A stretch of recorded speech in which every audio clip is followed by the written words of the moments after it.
pessoal, sejam bem-vindos a mais um episódio do Pod das Psis. Tô aqui junto com a Fabi Arello, minha amiga, minha sócia. Olá, Seja bem-vinda, pessoal. Fá. É muito bom estar em mais um episódio e hoje a gente tá aqui com o Dr. Cadu. Tava brincando aqui que é o primeiro homem do nosso episódio. A pedidos. A pedidos. Muito obrigado pelo convite. E a gente que agradece você, né, pelo seu tempo, que já a gente sabe que é você que tem aí uma mega agenda aí de um monte de coisa que a gente tava falando. Realmente eu faço muita coisa mesmo, mas fui pego de surpresa. Achei que era um podcast só com som, então eu vim com a camiseta Ele de tava corrida. correndo, gente, tava fazendo exercício físico. Bom, mas aí você pode também até abordar essa importância. Exatamente. Que a gente vai falar legal, sobre isso, olha sim, que legal, gosto né? muito disso. Legal. Valeu. E o doutor é psiquiatra, é acupunturista. E o que mais, doutor? Conta um pouquinho pra gente. Você me sacaneia, Paulo, porque eu vou ter que contar. Na verdade, eu tenho uma história de vida muito diferente dos médicos tradicionais. Na verdade, eu me formei médico no dia que eu fiz 50 anos de idade. Então, eu tinha uma história antes de ser médico e depois, agora, eu tenho uma história como médico. Antes de ser médico, eu sou técnico em plásticos. Trabalhei na parte de produção, engenharia. Tive um bom desempenho na área comercial, virei executivo de uma multinacional. E aí, quando minha filha nasceu, eu larguei tudo e virei professor de Tai Chi Chuan. Tá. Que até hoje eu ainda continuo sendo professor de Tai Chi Chuan. Aí eu fui ser professor de Aikido também, que é uma arte marcial que eu faço. E faço meditação. E essas coisas eu continuo fazendo. Sim. Né? E minha filha agora está com 30 anos. E eu... sustentar um filho dando aula de Tai Chi Chuan era relativamente difícil. Então eu comecei a fazer massagem e depois fui fazer o curso de acupuntura. Sim. Então eu me formei acupunturista antes de ser médico. E aos 44 anos tive a oportunidade de tentar prestar a faculdade. Mas por que largou quando a filha nasceu? Bom, eu perguntei para mim mesmo, o que eu posso dar de melhor para minha filha? E naquele trabalho eu ia poder dar uma boa escola, uma boa casa, né? um bom plano de saúde. Mas eu perguntei para mim mesmo, o que todo mundo gostaria de ganhar? E eu percebi que a gente gosta ou gostaria de ter a felicidade. Ninguém escapa de querer ser feliz. E aí, eu reavaliando minha vida, falei, nossa, mas eu conheço muito pouca gente que realmente é feliz. E aí, eu resolvi dar para minha filha, quando ela nasceu, um exemplo de felicidade. E aí, eu resolvi mudar minha vida em função de me sentir realizado como ser humano. E eu gosto muito mesmo de dar aula de Tai Chi Chuan, de meditação, de Aikido. Gosto de fazer acupuntura, de atender gente. Então, a minha filha me ajudou a isso. Sim, interessante, fantástico, muito hein? legal. Valeu. Muito mesmo. Ela é sua única filha? Eu tenho um menino também. Tem um menino também? Não tão menino, já está fazendo 28 anos, mas tem um casal. Então tive que trabalhar mais ainda, porque 2 é mais difícil. Sim. Mas aposto que toda essa mudança veio até tempo, né, com eles, quando eles eram pequenos, né? Porque Isso. trabalhando numa multinacional, a gente tem aquele horário, né? E daí você mudou tudo. Isso, em função deles. Sim. É isso aí, realmente. A gente sempre teve, assim, muito presente na vida dos filhos. Era uma ideia. Saímos de São Paulo, viemos morar em Atibaia, justamente para isso, para ter essa qualidade, né, de vida e de convivência com os filhos e tentar, de algum jeito, né, passar essa ideia para eles. Muito legal, porque a gente escuta muito isso, né? A gente fala, mas muitas vezes não tem coragem. Que é um ato de coragem, né? E é muito interessante que no último congresso de psiquiatria eu vi uma vertente da psicologia chamada psicologia positiva e que também tem Tá crescendo muito agora. E tem e agora tem até na psiquiatria também a psiquiatria positiva. Acho que muita gente não deve saber o que é isso, né? Se vocês me permitirem aí falar um pouquinho. Sim. Né? Então, na verdade, a psicologia positiva existe bem antes, bem no começo do século passado, já tinham as correntes de psicologia positiva, que o foco era justamente encontrar essa felicidade. Né? com o advento das guerras mundiais, da Primeira e Segunda Guerra Mundial, mudou muito o perfil do paciente. Então, passaram a frequentar os pacientes que tinham traumas e experiências pós-guerra. E aí, essa psicologia e a psiquiatria positiva ficaram num segundo plano, ficou mais naquela ideia de tratar os pacientes e não de buscar a felicidade. Tá? Então, eu acho muito interessante essa visão, né, que a gente não pode só tratar, a gente não pode esquecer de que está dentro da gente querer ser feliz e que a gente deve, de alguma forma, realizar isso. Né? Muito legal. Sim. Que bom. E eu tenho a impressão de que hoje, pelo que eu conheço do seu trabalho, você tenta meio que unir tudo isso que você faz. Isso da meditação, da acupuntura com a psiquiatria. É uma psiquiatria diferente. Não é o que a gente está acostumado a ver, a ouvir falar por aí. Pois é verdade. Assim, mas, bom, eu acho que isso acontece em todas as áreas, mas a gente é uma somatória de experiências e que quando a gente começa a se desenvolver profissionalmente, né, a gente vai agregando esses valores. Então, realmente, ter me formado de mais velho me ajudou a agregar muitos valores. Tá? Eu sempre conto para o paciente a minha história de vida, porque a minha história de vida, sim, tem a ver com a história de muitos pacientes. Né? Mas acho que eu não vou contar aqui. Fica à Sacanagem, vontade. eu acho que sim. Assim, vou já contar vai um abranger mais gente, né? Não só do Sim. consultório. Eu vou contar porque eu acho legal, porque é uma percepção, tá? Não está realmente escrito nos manuais de psiquiatria, mas o que a gente mais vê no consultório hoje, né, mais do que pacientes deprimidos, são pacientes ansiosos. Né?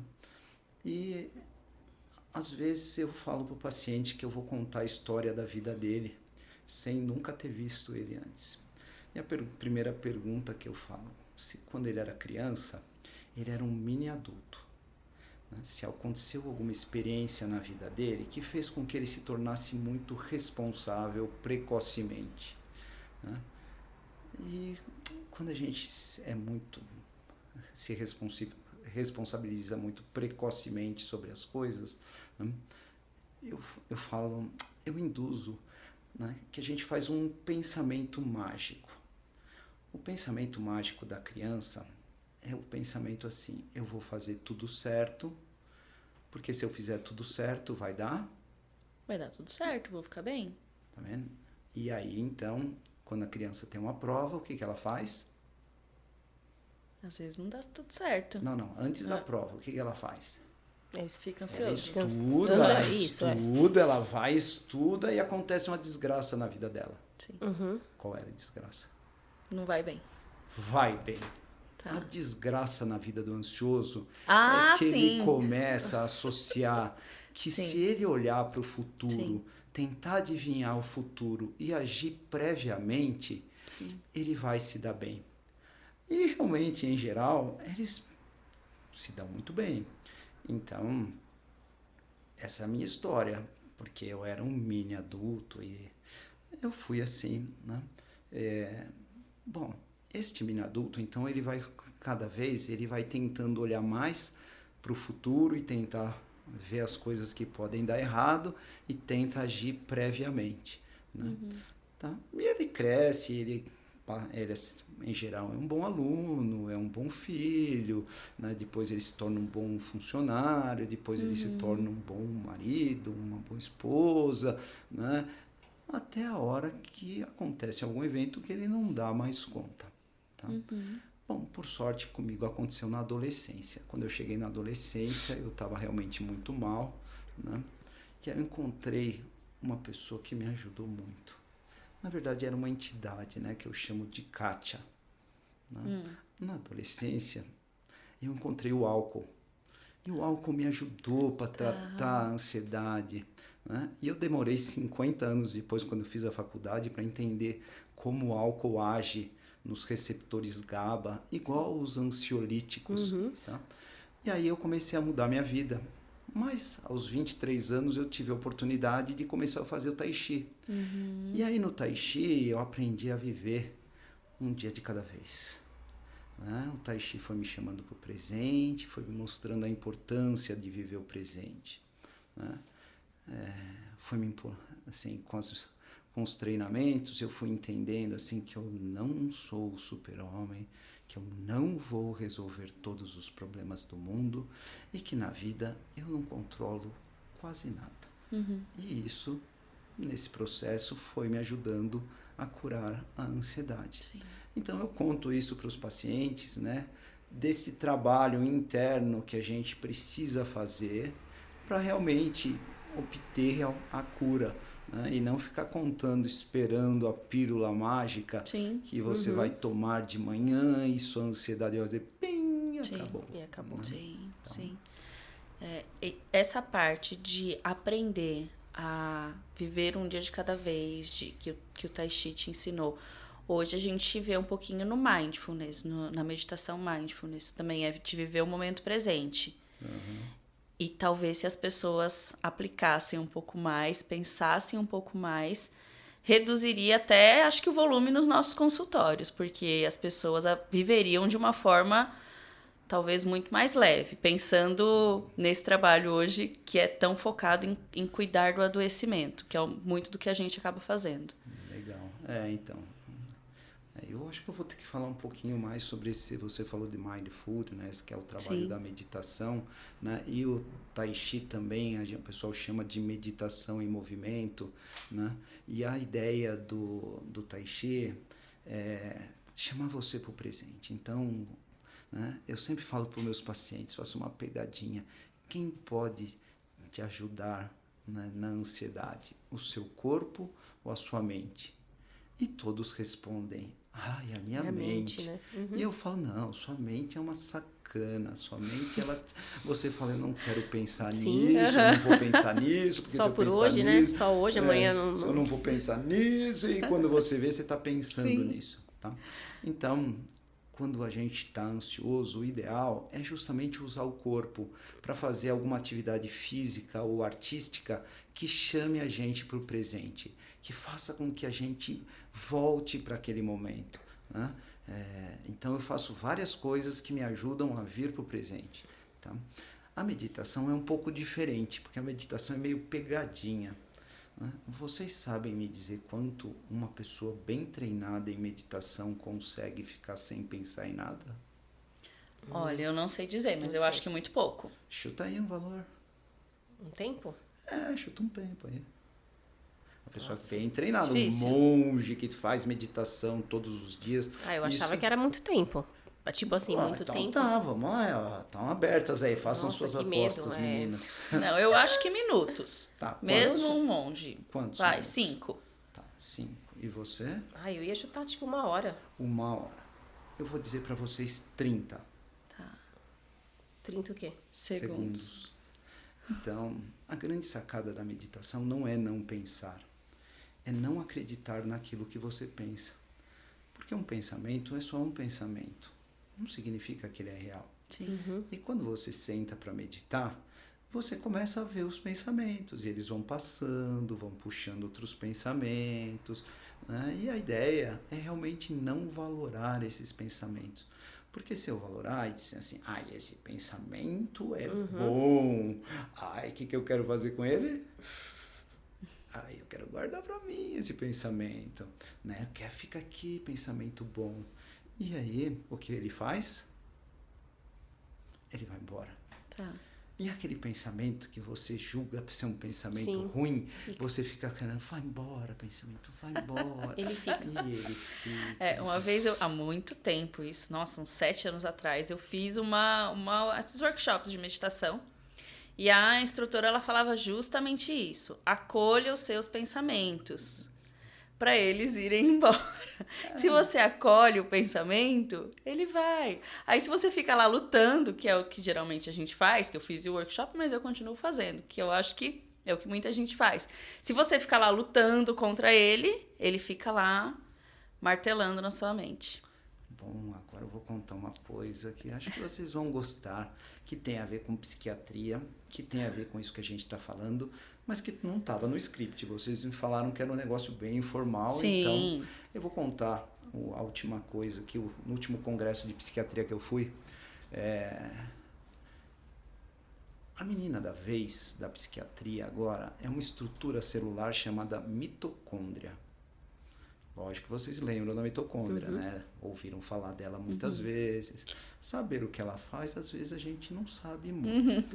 Mas a mitocôndria é a usina de energia da célula.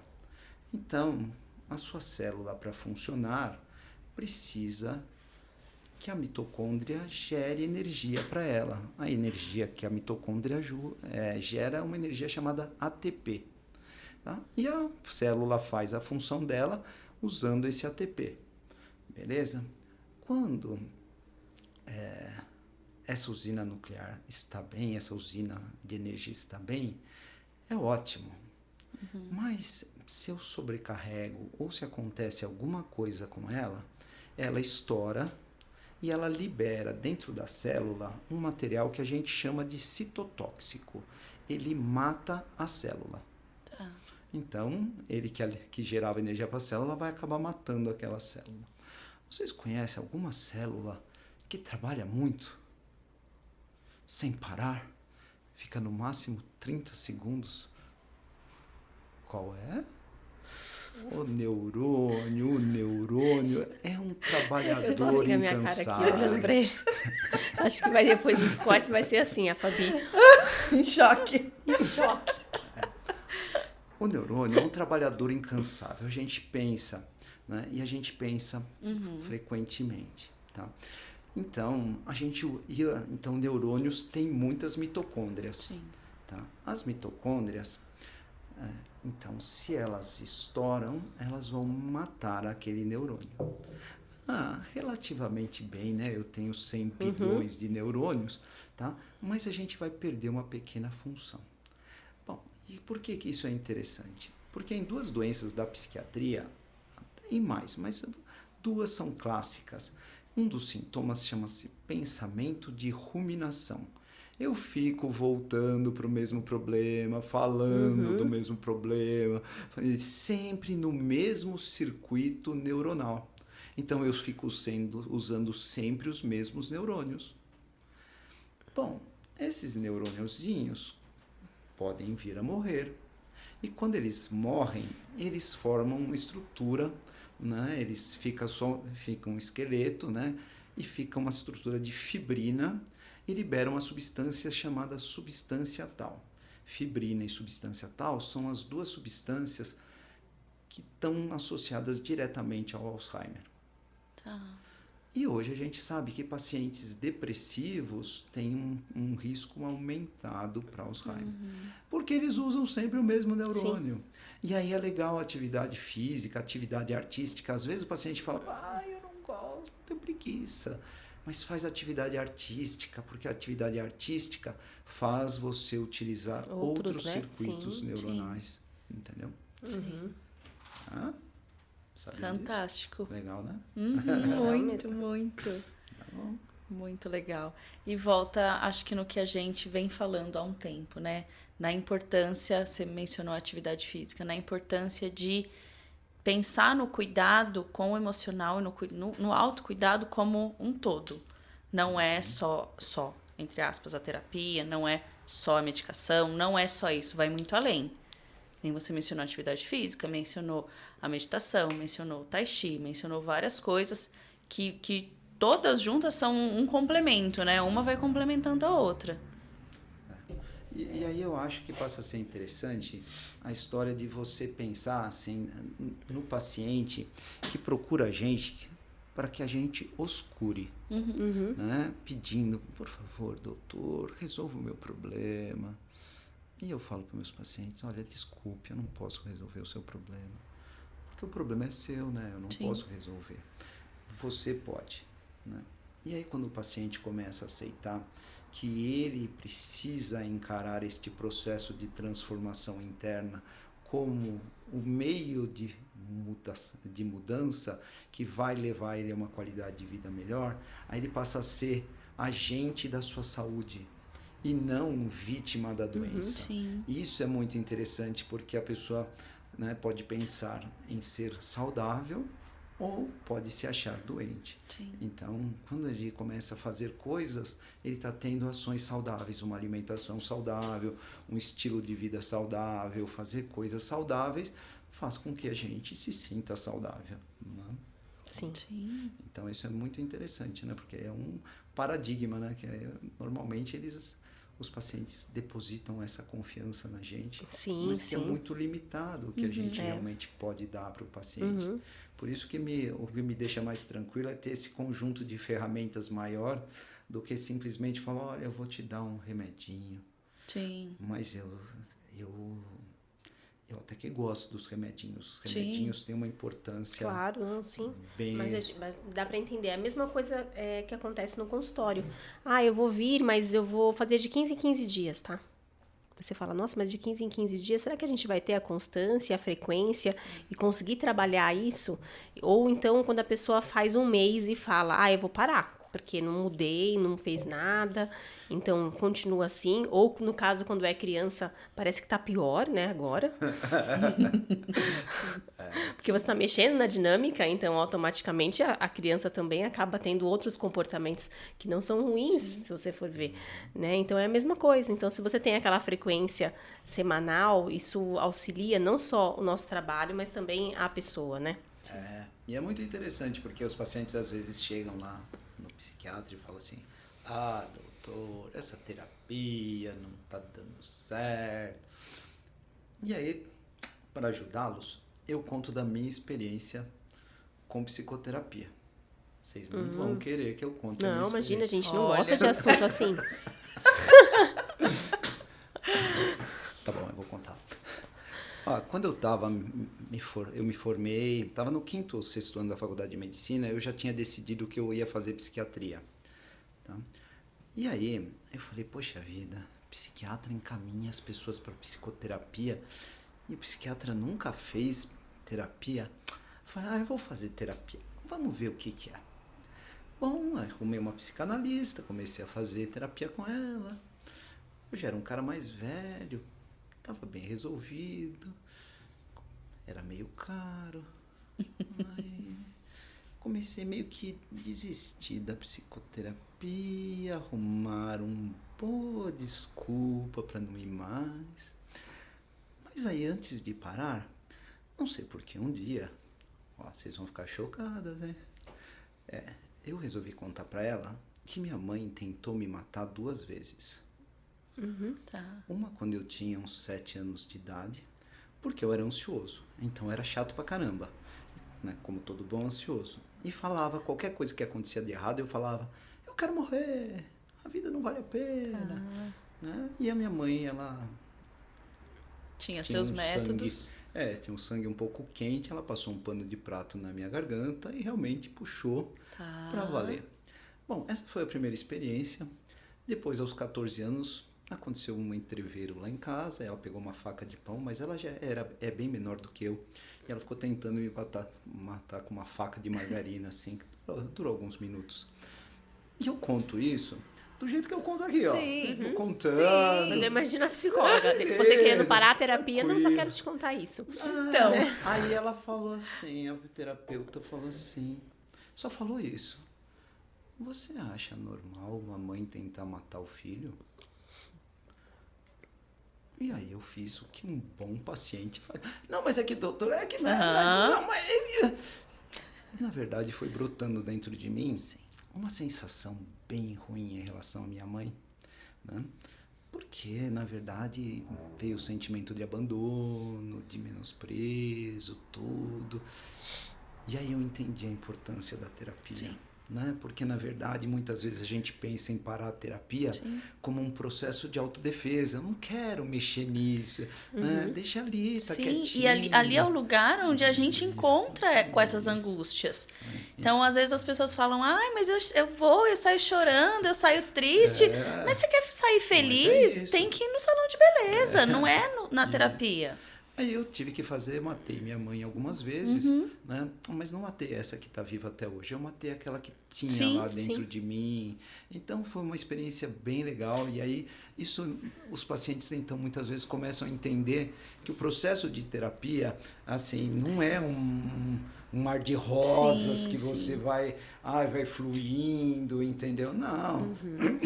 E muitas vezes o paciente fala, mas eu fico falando as coisas do dia a dia, e aí não rola muita coisa. Eu falei, pois é, se você não der nenhuma brecha, Não vai. não vai Sim, rolar, sim. entendeu? Então é interessante. E é legal falar quando é a gente, né? Isso muda muito, né? Quando a gente dá um exemplo nosso. Eu gosto de falar das coisas minhas, porque eu acho que, né, dá um carimbinho das coisas Sim, que a gente sim, vivenciou, então eu acho importante isso. Sim. Né? Não, talvez, não sei se seja muito ético, mas eu prefiro ser assim. Sim, mas acho que não deixa de ser falta de ética, né? Porque você está falando num contexto que vai ajudar outra pessoa, né? Exato. A ter uma visão e falar, nossa, foi assim com você. Porque muitas vezes eles encaram, por exemplo, um exemplo que acontece comigo, que a minha filha não faz uma birra no mercado, que minha filha não fez uma birra antes de eu chegar aqui, ela fez uma birra porque ela não queria que eu viesse. Né? Então, como assim você não controla a birra dela? Como assim ela acorda de madrugada? Então, assim, é legal saber que não, num contexto da ser minha humano, rotina, né? também acontece coisas, porque são rotinas, né? Então, assim, é legal a gente colocar isso para as pessoas, né? Acaba quebrando um pouco. Essa ideia de que a gente tem superpoderes Isso. e que a nossa Sim. vida é muito mais fácil. Eu acho que assim, eu realmente não tenho o que reclamar, né? Porque eu acho que, né, eu tenho uma questão assim, eu tenho algumas dúvidas sobre Deus, mas eu tive 2 sacadas sobre Deus que são interessantes. Eu acho que se Deus existe, ele deve ser um bom jardineiro. E como um bom jardineiro, ele faz 2 coisas esquisitas. Vocês sabem me dizer quais são as coisas esquisitas que um jardineiro Meu faz? Deus Não. do céu. Não. Eu tô vendo, vocês estão ficando com Poda. cara. A poda. A Poda, eu ia falar isso, poda. A poda é esquisita. Poda. É esquisita? É, a Você poda quer que é. uma planta cresça, você Daí vai lá você e vai e corta. poda ela, né? É. Não é? E é muito Pensei interessante nisso, ó. o fato da poda. Porque a poda, na verdade, assim, é o perder. Sim. Todo mundo, em algum momento da vida, perde. Sim. Né? E a gente, como a planta, você olha para a plantinha, né? Minha mulher, coitada, ela vê a poda, ela fala, matou a planta agora. E a planta vai lá, passa um tempo, ela volta para dentro dela, vai pegando força e brota de novo. Sim. Né? Então, quando a gente perde alguma coisa que a gente tem, que é importante, a gente vivencia esse processo de poda. Sim. E ninguém escapa de tomar uma poda de vez em quando. Sim. Sim. E a outra coisa que eu acho mais legal, você sabe me dizer qual outra coisa esquisita que o jardineiro faz? Tô até pensando, tá na minha casa aqui, o jardineiro que vai lá, mas agora não. Quer ver? Imagina que brincando. você é uma linda rosinha, branquinha e cheirosa. O jardineiro chega para você e joga um monte de cocôzinho de galinha, cocô de vaca, cocô de cavalo. Aquela plantinha deve gostar daquilo? Não. Não. Eu não ia gostar, né? Não. Não. Mas ela tem que digerir aquelas porcarias Sim. e ela cresce. Sim. Então a segunda coisa de esquisito, né, que acontece na vida da gente e ninguém escapa, é de tomar uma adubada. Ai, doutor, mas essa é uma palavra boa? Não, eu vou trocar por um sinônimo de adubo. Problemas. Sim. Ninguém escapa de ter problemas. Sim. Né? E quando vocês eram crianças, vocês tinham problemas? Uhum. E na Os adolescência problemas da vocês infância, tiveram sim. problemas? Sim. Sim. Na vida adulta vocês Sim. têm problema? E quando vocês ficarem velhos, vocês terão problema? E qual é o problema de ter problema? Né? Eles fazem parte, né? O ansioso é uma pessoa que ela pensa assim, eu não quero ter problemas. Não, mas eu não Como quero se, né? ter Sim, problema. sim. Como se fosse possível, possível né? viver sem problemas. Eliminar, né? Ter problema é tão importante que a gente vai na escola e a professora dá aula de problema. Sim. Né? E a gente, com o problema, a gente se nutre e a gente cresce. Sim. Né? Você vê que é uma mudança de paradigma, eu acho que essas visões, né? Porque realmente se a pessoa não mudar, ela vai se achar vítima da vida. Sim. Né? Por isso que eu reclamo E um fica pouco ali, da né? vida. Porque quando chove o cocôzinho lá de cima, eu falo, obrigado, Senhor. Tá adubando bem aqui. É porque vai crescer. No fundo a gente sofre, mas cresce. Sim, verdade. Sim. Mas a Fá fala uma coisa que eu acho muito interessante e que eu levo isso assim sempre para minha vida, que é a forma como você como você poda. Vou falar a palavra que você trouxe, que é o com carinho, né? Saber a dosagem do Sim, carinho. de ser leve, né? Isso. E firme ao mesmo tempo, né? Isso, é isso, Porque leve a e gente, firme. senão ou a gente encontra pais que eles mesmos fazem a poda, né, de uma forma que não tá na hora, né? Ou os adubos que vêm ali que você fala, não precisa, né? Tá bom jogando já, mais né? adubo do que Não precisa jogar precisava, mais adubo, né? ou podando tão Então embaixo você que é pode ser difícil. firme, né? Mas ao mesmo tempo tem que ser leve, né? Sim. Beleza. Mas eu gostei do negócio do adubo. Acho que eu vou começar a usar agora. Use e Vou fala usar. que é seu. É, eu vou falar que é meu. Eu vou Pode pegar, porque na postar verdade isso. eu não tenho nada mesmo. Tô brincando. Fica à vontade. Doutor, e aí, como que foi essa escolha da psiquiatria? Eu ia falar isso agora, Ai, porque fiquei pensando, porque medicina, querendo ou não, já existe o cuidado. Daí, junto com o que você já fazia das aulas, né? Será que foi aí que veio? Não, eu preciso cuidar da mente desse povo. Como eu entrei depois de velho na faculdade, eu pensei em fazer geriatria, né? Porque todo médico pensa em se cuidar. Falei, eu vou fazer geriatria, já tô velho. Mas eu falei, não é isso que eu gosto, não. Aí, vocês vão ver que eu tenho diploma de psiquiatra mesmo, entendeu? Eu tenho diploma de médico, ou seja, eu tenho diploma das duas coisas esquisitas. Quando eu fui fazendo faculdade, um dia eu tive uma sacada lá na faculdade de medicina, que eu pensei assim, dá para comparar um médico como um mecânico. Imagina a gente como um carro, então o médico é o funileiro, por exemplo, a mulher dermato, ela faz a parte, cuida da funilaria. O outro cuida do motor, o outro cuida da estrutura, né? E a medicina, ela tende a ser mecanicista mesmo. Tende a separando a pessoa em partes, e aí eu sou o médico da mão direita, eu sou o médico da mão esquerda, eu sou o médico, né? E isso aí não tem muito jeito, né? Os pacientes reclamam um pouco disso, mas não tem muito jeito. Hoje tem muita quantidade de conhecimento e um médico não consegue dar conta de conhecer tudo de todas as especialidades. Então, o médico, ele tem que se especializar e aí acaba acontecendo isso. Mas, de um ponto de vista, assim, eu achava tudo meio mecânico, né? E aí eu me perguntei, por que o carro quebra? Por quê? Boa. Sabia que ele ia jogar pra você, Paula. Bom, o carro quebra. Tempo de uso do carro? Tem Não tem, não é. Tem carro novo que quebra que também. sai de fábrica com problema. Sim. Já veio com verdade. problema de fábrica. Sim. Não aconteceu nada de assim. É lógico, aconteceu alguma coisa de errado para o carro quebrar. Mas não foi o mau uso do carro que quebrou. Ele já veio com um problema.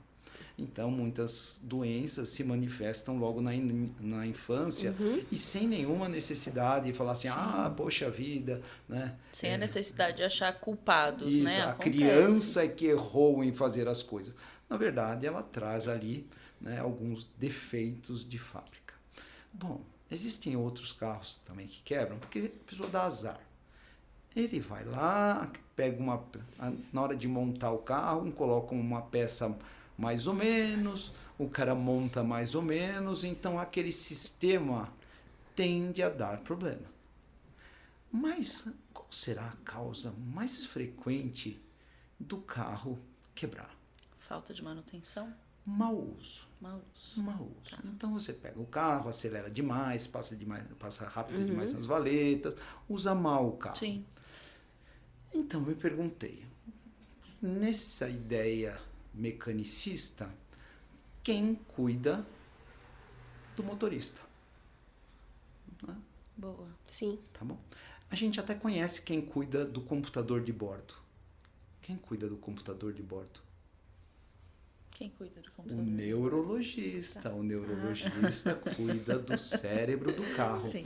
Mas existe uma entidade que é um limite. Isso é uma coisa muito difícil assim, ainda na medicina. A gente não consegue definir exatamente, né, até onde é cérebro e se existe alguma coisa que está além do cérebro. E aí eu pensei que o que mais se encaixava nisso é realmente a psiquiatria. Né? Como eu posso ajudar o motorista a dirigir melhor o carro. Sim. Entendeu? Então, foi por isso que eu fiz psiquiatria. Fantástico. Muito legal. Tá bom? Muito bom. Muito mesmo. E te satisfaz estar na psiquiatria hoje? Pensando lá atrás, quando você fez aquela mudança, quando a filha veio, e pensando nas suas experiências aí ao longo da vida, as escolhas profissionais, te satisfaz? Ó, eu gosto muito da psiquiatria. Estudar psiquiatria é muito legal, assim, nossa, tem várias coisas muito interessantes, né? Mas eu não atendo como psiquiatra. Se você ligar lá no meu consultório e falar, doutor Cadu atende como psiquiatra, não atende. Eu, na verdade, só atendo com acupuntura. É claro que se for um paciente psiquiátrico, eu vou fazer essa avaliação psiquiátrica e vai entrar, então, muitas vezes, o cuidado psiquiátrico. Porque essa é uma das... É uma dificuldade do sistema, entendeu? Então, por exemplo, eu vejo lá, eu atendo alguns convênios, e os convênios só dão direito a uma reconsulta depois de um mês, né? E os pacientes que mais frequentam o consultório são pacientes com queixa de ansiedade, depressão, que muitas vezes precisam usar uma medicação. E a medicação tem um efeito bem estranho, assim, porque... Primeiro que os pacientes, quando vão lá, eles não querem tomar um tarja preta. Eles morrem de medo do tarja preta. Sim. E eu falo, é o melhor remédio do mundo. Porque você toma um tarja preta, em 10 minutos você fica bom. Sim. E ele é tão bom, tão bom, tão bom, que você casa com ele e não quer largar nunca mais. Então, não é uma medicação que a gente costuma usar com frequência. Mas os medicamentos antidepressivos, que são os medicamentos de escolha para tratamento de ansiedade e depressão, eles têm uma característica interessante. Assim, o paciente toma, não sente nada. O paciente toma por 15 dias, não sente nada, né? E depois ele começa a ter uma sensação muito subjetiva, de uma leve sensação de que parece que está tudo bem. Que às vezes ele, na expectativa dele, nem consegue identificar isso, tá? Então imagina como psiquiatra, por exemplo, lidar com esse paciente que está muito angustiado com a sua doença, tá? E não vai ver o médico só no mês seguinte. Sim. E a medicação ainda não está fazendo efeito, né? Então, eu opto por atender sempre com acupuntura. Além do bem-estar da própria acupuntura, que me permite muitas vezes usar doses de medicação menor, né? Eu vejo o paciente semanalmente. E isso, para mim, é muito mais, me ajuda a fazer mudanças nas medicações quando são necessárias ou na conduta. E para o paciente, ele se sente mais seguro, porque se acontecer alguma coisa, ele sabe que a semana que vem ele vai ter esse suporte. Tá? Então, a minha grande frustração, não em relação à psiquiatria, mas ao sistema, né, que acabou virando o atendimento psiquiátrico, está mais associado a isso. Sim. Então, por isso. Sim. E pensando um pouco aí, ainda no campo da psiquiatria, a gente, nos últimos 2 anos, nós vivemos uma mudança muito grande no consultório, tanto eu quanto a Fá, e a gente observou nas colegas também. Como é que foi para o senhor? Como é que foi para você nesses últimos 2 anos aí de pandemia? Olha, quando começou a pandemia, como eu falei para vocês, o ansioso é o cara que fica pensando no futuro. Sim.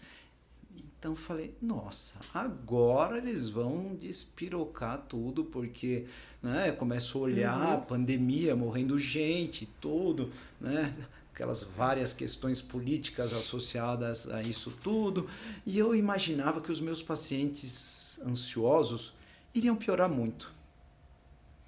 mas não é que não piorou? Tá. Foi uma época bem tranquila o começo da pandemia. E essa é uma coisa interessante. A pessoa ansiosa, quando ele tem um problema, ele fica super bem. Quando é um problema real. Tá. O problema real, ele é muito bom de resolver problemas, né? Ele fica procurando problema em tudo, então ele resolve fácil. No começo da pandemia, os pacientes tomaram todas as medidas necessárias para, né, se proteger a família, e foram bem. Começou a piorar depois de um tempo que a pandemia começou a melhorar. Aí falou, Começou a flexibilizar um pouco. Ai, será que a gente não tira Sim, essa máscara daí nunca não é. mais? Será que eu não vou Não é poder mais tão abraçar? concreto, Isso. E aí, porque ele fica projetando o Sim, futuro, né? Então ele acha que nunca mais vai acabar a pandemia, né? Então realmente aconteceu isso. Nos primeiros meses da pandemia foi muito tranquilo. A gente ficou pouco tempo parado, a gente voltou logo a atender e não tinha uma demanda muito grande. Mas depois, né? E ainda, a gente sabe que uma das sequelas da Covid são os transtornos de ansiedade, né? Então, isso eu vejo bastante. Paciente pós-Covid com transtorno de ansiedade. Né? Então, tem aparecido muito. Né? E muitas vezes associada, né, à perda do controle. Sim. Porque a morte, né, quando ela bate a porta, você não tem como controlar. Sim. Né? Então, muitos deles ficam muito angustiados com isso e acabam muitas vezes precisando de apoio. Sim. Interessante mesmo, né? Se a gente for pensar nesse no começo, realmente é verdade, né? Agora que tá mais fácil, parece que não, né? Que daí a gente não sabe, será que eu devo fazer isso? Será que eu não devo? Daí fica aquelas dúvidas, né? Uma das coisas que eu falo assim, eu vou dar um foco no ansioso, porque como eu era ansioso também e como eu tenho muito paciente ansioso, eu gosto do ansioso, eu falo que o ansioso só tem 2 problemas que ele não consegue resolver. Primeiro, o problema dos outros. Por quê? Porque o problema é do outro, certo? E o segundo, o problema que não existe. Sim. Qual é o problema que não existe? É o que está no futuro. Sim. Ele ainda não existe. E é isso que deixa ele angustiado, né? Então, é muito interessante quando ele começa a olhar para isso e fala, nossa, eu estou pensando numa coisa que ainda não existe. Sim. Né? E aí, essa consciência ajuda muitas vezes a ele conseguir frear um pouco esse processo. E hoje você faz vamos falar, esse triângulo mesmo, né? Então, é a psiquiatria, a acupuntura e a prática. Isso, você na verdade, continua lá ainda na prática? Eu continuo ainda dando aula, faço um trabalho voluntário com o Tai Chi, com o Aikido e com a meditação, né? E eu acho assim que isso tende a complementar bem, mas pelo menos eu procuro passar os conceitos destas coisas. Às vezes a pessoa não pode praticar, mas eu passo os conceitos da prática. Tá? Mas tem uma coisa que é muito interessante, que os pacientes me perguntam, doutor, como a acupuntura poderá me ajudar? Como essas agulhinhas, né, podem me ajudar? E aí, eu gosto de uma explicação bem interessante. O ansioso, que parte do corpo ele usa mais? A cabeça? A Mente? cabeça. Tá? E aí, a cabeça, os neurônios para funcionar, eles são extremamente seletivos. Eles só gostam de um substrato chamado glicose. O neurônio só come glicose. Então, quando eu estou pensando muito, eu preciso aumentar o aporte de glicose para o cérebro. E a glicose está no sangue. Então, eu tenho que aumentar o fluxo de sangue para o cérebro para nutrir esses neurônios. Tá? Sim. Isso muitas vezes os pacientes percebem, porque quando ele está mais ansioso, eles falam assim, eu tenho uma fome. Comi muito, né? Hoje eu tô comendo demais. Eu como. Uma salada não. Manda aquele docinho, aquele chocolate. Isso. Né? Pão. Isso. Né? A gente tem alguns sistemas para conseguir glicose. né? A gente pode pegar a nossa gordura, ó que sonho de consumo, pega a gordura que está armazenada e transforma em glicose. Que show! E se eu não tiver gordura armazenada, eu posso pegar minha proteína e transformar em glicose. Porque o funcionamento do cérebro é tão importante que o meu fígado tem essa capacidade. Tá? Só que o cérebro é mais esperto do que o seu fígado. Ele, em vez de pedir para você ir lá, né, pegar seu fígado e transformar a sua gordura, não, ele pede direto para você, fala, vai lá, Sim. come lá, entendeu? Então, essa pessoa que pensa demais, você acha que a cabeça dela é quente ou é fria?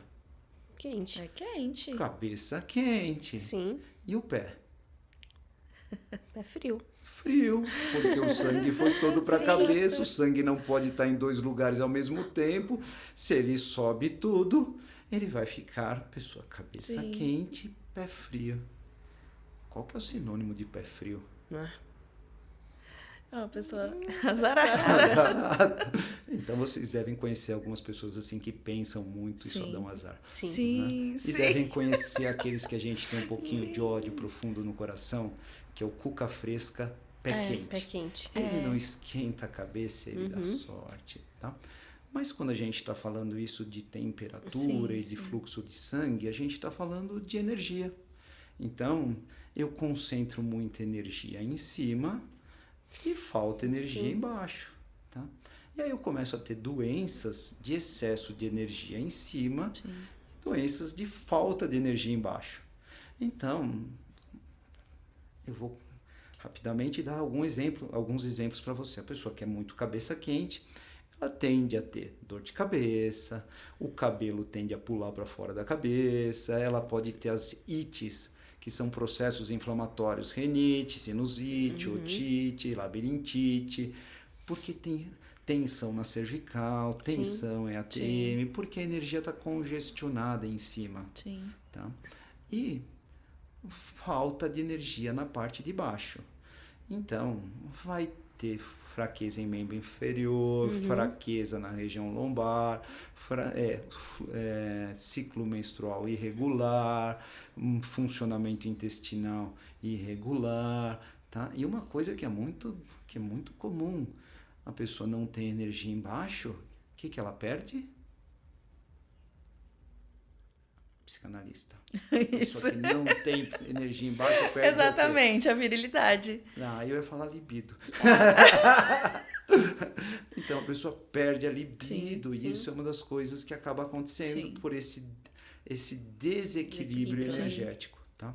Então a acupuntura é como se fosse uma ajuda para retomar esse equilíbrio energético. Fantástico. Mas se você pensar nisso, existem várias coisas que eu posso fazer para mandar a energia para baixo. Não? Então tem umas coisas muito simples da vovó, tipo escaldapé. Você põe o pé na água quente, faz uma vasodilatação, o sangue tem que sair da cabeça para ir para o pé. Né? Também a atividade física tira essa energia da cabeça e distribui pelo corpo. Tá bom? Então é muito interessante. Assim, e aí você começa a perceber isso. Então, normalmente os pacientes entendem como que é o processo da acupuntura. Sim. Tá bom? Nossa, fantástico. De uma forma bem simples e assim, bem leiga, mas na prática é isso. É muito didático a forma como você explica. Bacana. Eu acho que a gente tem que falar de um jeito que a pessoa entenda, né? Sim. Quando a pessoa fala em Medicaid, as pessoas às vezes não compreendem. Sim. E é a forma que ela vai conseguir entender o quanto isso é importante para ela, né? Sim. Eu até brinquei no nosso grupo, falei, todo mundo que vem aqui no podcast, alguém fala, eu quero marcar um horário, eu quero fazer tal coisa. A gente já teve várias, né? E eu falei, gente, o doutor Cadu, psiquiatra, vocês não vão querer marcar consulta com ele. Mas eu vou te dizer que eu vou marcar uma consulta com você essa semana, tá? Eu vou fazer minha acupuntura, né? Porque eu acho que eu sou cabeça quente, pé frio. Tô ficando com medo já. Imagina, você, cabeça quente, Eu acho. nossa. Entendeu? Eu sou casado com uma dermatologista, né? Então todo mundo, quando eu tô assim com ela, todo mundo quer filar uma consultinha da dermato, né? Mas psiquiatra, todo mundo finge, faz de conta que não, tô bem. Né? Tem um estigma muito forte, né? Chama-se psicofobia. Não é só com psiquiatra, com psicólogo. Muitas vezes as pessoas nem sabem diferenciar a ação de um e do outro, né? Mas a história justifica isso, né? Eu gosto de contar, assim, né? O bom de ser velho é que a gente sempre tem história, né? E a história, né, das doenças psiquiátricas, né, elas vêm de uma época onde existiam os manicômios. E os manicômios eram depósitos de gente, né? E nesse depósito de gente tinha gente realmente doente, mas também tinha inimigo político, tinha mulher que engravidava sem um pai para criança, tinham várias coisas assim, e era um depósito, né, de gente e com poucos recursos de tratamento. A psicofarmacologia evoluiu muito nos últimos 50 anos, mas antes disso não se tinha nada, muita coisa para fazer, né? Então ficou essa ideia, assim, as pessoas que têm problemas mentais, né, precisam ser segregadas. Né? Sim. Posso Pode. roubar um pouco da psicanálise? Pode, à vontade. Tá? Se a gente for pensar na psicanálise, assim, normalmente a gente tem 2 tipos de paciente na psiquiatria. A gente tem os psicóticos e os neuróticos. Isso. Certo? Os neuróticos são aqueles que morrem de medo de estar loucos. Então, Freud falava, né, que todos nós somos neuróticos porque todos nós morremos de medo de sair do controle, tá? Algumas pessoas num nível pior, né, tá? E então tem os neuróticos e tem os psicóticos. Os psicóticos são aqueles que têm certeza que não estão loucos. Né? Então eles dizem, não, doutor, estou aqui ouvindo aqui de uma voz que vem de Marte que manda eu cortar meu próprio pênis e eu vou fazer isso porque essa voz realmente tem, entendeu? Então, né, a gente basicamente, assim, a maior parte dos pacientes, por sorte, não são os psicóticos, são os neuróticos. E isso reflete nesse medo da gente ter de perder o controle e de ter que procurar um psiquiatra, um psicólogo, alguém que possa nos ajudar com essa questão de eu não estou no controle. Sim. Tô dando conta, né? Não estou dando conta. Sim, eu acho que hoje é uma das grandes, se não a maior preocupação que a gente vive. O não estar no controle, o não dar conta. As pessoas não conseguem entender que elas não vão dar conta de tudo, que elas não vão conseguir controlar tudo. Por isso, acho que a pandemia veio também complementando quando a gente pensa nessa iminência da morte a qualquer momento, de se contaminar a qualquer momento, é não ter o controle. É muito interessante, eu acho, essa visão, assim, e essa mudança, né? Porque, na verdade, a gente tem que simplesmente viver. Sim. Né? Aí você vai... Provavelmente os pacientes de vocês devem falar isso. Ai, mas meus avós não tinham nada disso. É que existiam antigamente estruturas que protegiam mais as pessoas, entendeu? Então as famílias eram maiores, tinham 5, 6 irmãos, né? Aí tinha tio, os tios moravam perto, então quando você precisava pedir um conselho, você ia lá pedir pro tio. Se a coisa era muito grave e não era de sacanagem, você ia lá pro padre, né? Se fosse de sacanagem, você ia pro tio, né? Porque o padre dava bons conselhos, a religião supria isso, o núcleo familiar supria isso, a convivência com os amigos supriam isso, né? E hoje que você vê, assim, eu vou fazer uma propaganda contra o Instagram, tá? Mas são muitas pessoas vendo as outras pessoas felizes e se sentindo infelizes porque elas olham uma ideia que o outro mostrou lá, tirou aquele post, acordou, fez a produção e aí fala, poxa, como uma pessoa pode ter isso? E eu não tenho mais essa estrutura que me protege, entendeu? E aí entra o trabalho do médico, do psicólogo, que vai tentar, de alguma forma, organizar e ajudar isso. Não é que as doenças psicológicas e psiquiátricas não existiam antes, né? Mas elas ficavam mais encaixadas ali, né? Eu lembro de uma pessoa assim, eu fui criado na periferia de Guarulhos e sempre tinha os estigmas, então tinha uma pessoa que era retardado, tinha a pessoa que tinha sido usado droga e ficado psicótico e nunca mais voltou. Então tinha lá, e a pessoa convivia no bairro ali, e todo mundo sabia que era assim, entendeu? As doenças estavam lá, não tinham tanto cuidado, tá? Mas talvez tivesse essa estrutura familiar mais próxima, isso tudo, a religiosidade talvez ajudasse a proteger um pouquinho mais a pessoa. Sim. E hoje em dia a gente tem que se virar sozinho, Exato. né? E aí a gente entra como médico e como psicólogo. Sim. E hoje a gente... É engraçado porque é assim realmente que eu vejo também. E vejo isso também junto com as famílias, ainda mais quem tem filho, né? Mas eu não fazia isso. Imagina a hora que ele faz, se eu fizesse isso com meu pai, não era assim, não é? Só que hoje tem também a vantagem, a gente tem muito mais recurso, né, doutor? Isso. Hoje, né, a gente vai aqui, a gente consegue, né, sabendo usar da melhor forma, a gente tem muito recurso, né? E que muitas vezes antes não tinha. os filhos, e eu vejo isso assim, né? Hoje as crianças, muitas vezes elas conversam, né? Os mini adultos, hoje eles têm muito mais recursos. Muito eu era um mini mais, adulto, sim. mas eu era um mini adulto. Quando eu vejo esses mini adultos de hoje, eu falo, nossa. E o preparo para eles hoje é impressiona. muito diferente do nosso, né? Sim. Isso é interessante mesmo. E pensando em tudo isso que você já né, agregou, hoje você pensa em fazer algo a mais, diferente? 2022, o que eu vou fazer? Ou não? Você que ficou com a minha cara agora, de assustada. Agora eu te peguei com uma pergunta boa. A gente sabe que você, né, para quem é de Atibaia, sabe que você mudou, né, que você teve essa mudança, e a gente, como fez isso também, sabe o quanto que isso dá trabalho, mas não é nisso que eu queria perguntar. Queria perguntar você mesmo, o que o doutor vai fazer agora de diferente? Como eu falei para vocês que eu me tratei da ansiedade, eu vou viver um dia de cada vez. Fantástico. Entendi. Boa. Saiu bem, ó. Não. Você achou que ia pegar ele, não foi dessa vez. Mas e o ansioso? E quando a gente vai se programar? Nada? Não tem nenhuma programação? É interessante. E a parte boa da ansiedade, de você... É interessante. Eu acho que eu aprendi isso com um lama tibetano, que ele falava que, assim, bom, então eu não tenho que pensar em nada, só viver o hoje. E ele falava, não, você tem que ter uma coisinha para você olhar lá na frente. E eu passo isso para os meus pacientes da seguinte maneira. Olha, imagina que você quer subir a Pedra Grande.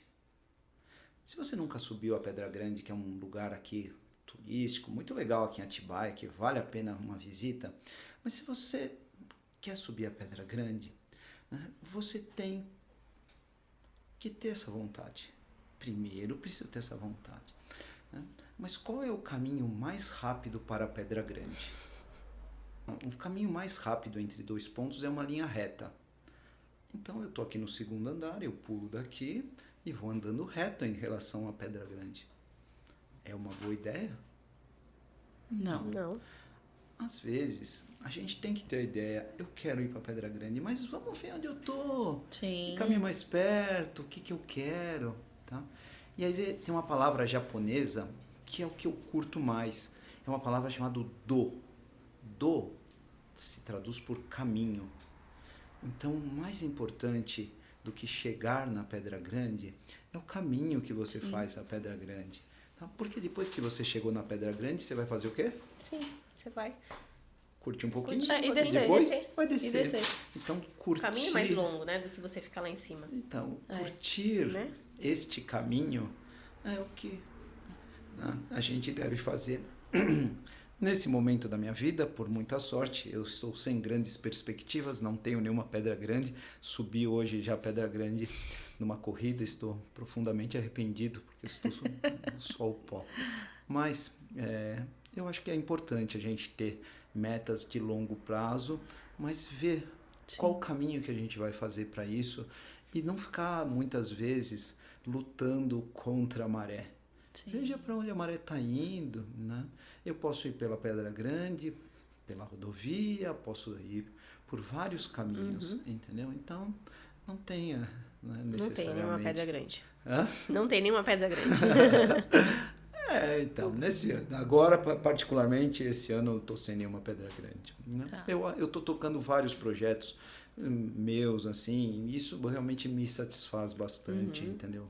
Né? Já tenho bastante coisa que eu faço que é legal. Então, Já deu para perceber mesmo e dá... é gostoso de ouvir, né? Sim, Porque a gente se preparou traz para uma- vir para um podcast, mas eu acho que a gente teve no final uma Nossa, aula. sim. Ah, legal. Eu acho que essa, assim, como eu falo assim, eu gosto de falar sobre esse assunto porque eu acho que se a gente faz esse trabalho assim de educar, né, a gente mesmo primeiro, né, a gente precisa se educar, mas a gente também educa as pessoas que estão ao nosso redor. Isso é um jeito de a gente ir mudando o mundo. Sim. Na verdade, é assim, eu posso fazer isso para tudo. Toda vez que eu faço alguma coisa e penso no outro, esta é uma grande energia. Sim. Né? Eu vou contar mais uma coisa para vocês. Pode contar. Eu já tenho que ir embora, não? Não. Não, tá. Na psicologia positiva, e na psiquiatria positiva, se pensou como fazer para avaliar o que é felicidade, porque a felicidade é muito subjetiva, apesar de todo mundo, né, ter esse desejo. Então, primeiro a gente precisava ter pessoas felizes. E onde eles foram escolher pessoas felizes? Então eles pensaram, olha, vamos procurar alguém que não tenha problema financeiro, né? Porque problema financeiro, a gente fica um pouco infeliz. Vamos procurar pessoas que não tenham problema de saúde. Vamos procurar pessoas que tenham núcleos familiares legais. Poxa vida, né? E eles acharam essas pessoas que não tinham problemas de saúde, que tinham núcleos familiares legais, que tinham uma condição financeira boa, e perguntaram para essas pessoas, vocês são felizes? Sim, nós somos felizes, são beleza, poxa vida.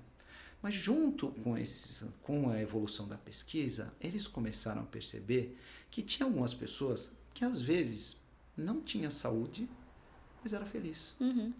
Às vezes a pessoa não tinha uma condição financeira boa, mas era feliz. Às vezes a pessoa não tinha essa contingência familiar e era feliz. Né?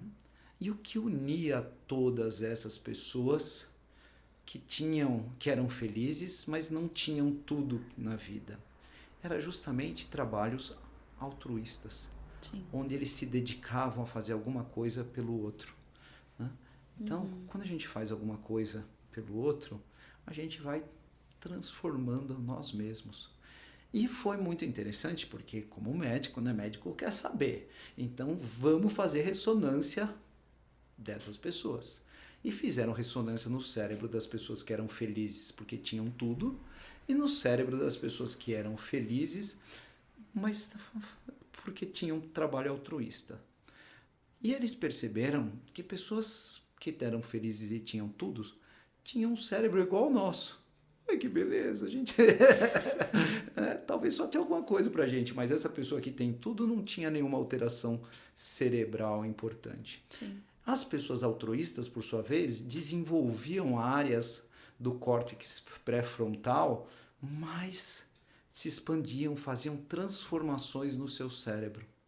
Então, o trabalho para o outro faz com que a gente transforme a gente mesmo. Sim. Então, legal, né? Muito legal. Muito legal. Muito bom. Muito bom. Eu tinha uma paciente que era ansiosa e eu falei para ela, olha, eu fiz de tudo, a paciente estava difícil. Falei para ela, acho que você precisa fazer um trabalho voluntário. E ela resolveu ir e foi fazer um trabalho de servir comida para os moradores de rua. Ela voltou, ela chorava. Falei, mas por que tá chorando? Não, tô chorando porque eu tô feliz. Falei, como assim? Não, quando eu vou servir lá, eu vejo que eu acho que eu tenho um monte de problemas. Mas eu vejo aquelas pessoas, nossa, eles têm muito mais problemas. E às vezes ele tem uma palavra para me ajudar. Sim. Então, né, quando começo a fazer alguma coisa pelo outro, às vezes, né, eu me sinto, né, menor em relação ao todo. Ao todo, né? Ao problema. Legal? E Muito às vezes bacana. falta isso, né? Fazer alguma coisa pelo outro. Pois é. Né? A Verdade. gente é sortudo nesse sentido, né, de que a gente escolheu uma profissão que de alguma forma A gente- faz sim, alguma sim. coisa pelo outro, né? Sim. Muito bom, doutora. Adoramos. Muito bom. obrigada. Valeu. Obrigada por ter vindo, mesmo depois da corrida, tá? Obrigada pelo seu tempo e por tudo que você Toda a troca, compartilhou com a gente hoje, toda essa troca. Foi legal. fantástico. Legal. Tomara que tenha sido bom, que as pessoas curtam e que as pessoas possam ter essa perspectiva de fazer algumas mudanças para Sim. Sim. viver melhor. Essa realmente é a intenção, né? Dessa troca. Então, Tem um recado final? Não? não. Deixe suas redes sociais para quem tá Então, assistindo a quem gente. quiser me encontrar, eu tô sempre no Instagram, como Fabi Arello Psico. Tá sempre aqui, toda Quarta-feira, às 8 horas no YouTube. Isso. Eu também tô no Instagram como Paula Psicóloga, toda quarta-feira aqui às 8 e às 10 da manhã no Spotify. Não deixem de acompanhar a gente, tanto por aqui como pelo Spotify. Foi um imenso prazer receber o doutor, foi muito bacana o papo de hoje. Espero que todo mundo tenha gostado. Obrigada, doutor, de verdade. Valeu, obrigado. E eu tô sempre aqui em Atibaia mesmo. Isso. Normalmente eu tô correndo. Às vezes as pessoas tentam me parar, mas eu não paro. Tá bom? Valeu, aí. gente. Muito obrigado Obrigada. pela oportunidade aí. Foi bom. Até uma próxima. Obrigado.